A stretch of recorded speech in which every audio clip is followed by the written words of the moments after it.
નમસ્કાર સાથીઓ, હું આપનો રમેશ મેર. આજે જ્યારે વિછિયા ગામની જે ઘટના બની છે એમાં ક્યાંક ને ક્યાંક પ્રશાસન જવાબદાર હોય એવું લાગે છે. કારણ કે તે દિવસે કોળી સમાજને એવી બાંહેધરી આપવામાં આવી હતી કે અમે આ લોકો જે અસામાજિક તત્વો જે ગુનેગાર છે એને અમે સરઘસ કાઢશું. આને લઈ અને જે બાંહેધરી આપી હતી એના અનુસંધાને જ્યારે વિછિયા ગામમાં આજુબાજુના લોકો પોલીસની કામગીરી જોવા માટે ત્યાં એકઠા થયેલા.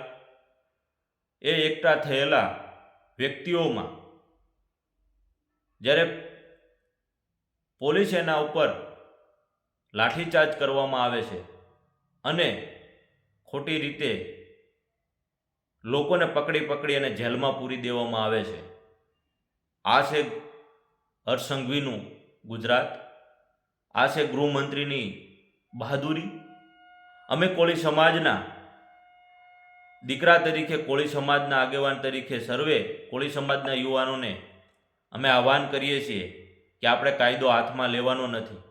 આપણે તે દિવસે પણ એ જ જાહેરાત કરી હતી અને કોળી સમાજે પોતાની સંયમ દાખવી હતી. પણ આજે જ્યારે પોલીસે એવું જાણવા મળ્યું છે કે લાઠીચાર્જ શરૂઆત પોલીસે કરી હતી, પોલીસનો એવો દાવો છે કે પથ્થરમારો કર્યો છે, તો આપની જગ્યાએ જ્યાં પોલીસ સ્ટેશનમાં જે સીસીટીવી છે તે પહેલાં તપાસો. ગુનેગાર હોય એને તમે પકડો, પણ ગુનેગાર નથી અને સમાજના જે હિતોત્સુક છે, સમાજની જે ન્યાય માટે આવ્યા છે અને ન્યાયની બુહાર લગવા માટે આવ્યા છે, એને તમે કાં બલીના બકરા બનાવો છો. અમે તો અહીંથી કહીએ છીએ કે તાત્કાલિક અસરથી જે લોકોને આવી રીતે ડિટેન કરવામાં આવ્યા છે એમને તાત્કાલિક અસરથી છોડવામાં આવે અને જેના ઉપર લાઠીચાર્જ કરી અને જેને તમે ઘાયલ કર્યા છે એને તાત્કાલિક સારવાર કરી અને એમને રોકડ સહાય ચૂકવવામાં આવે અને આવનારા સમયમાં કોળી સમાજને તમે દબાવવાનો પ્રયત્ન ન કરો. કારણ કે યુવાનો હવે સંયમ ગુમાવી ગયા હોય એવું લાગે છે.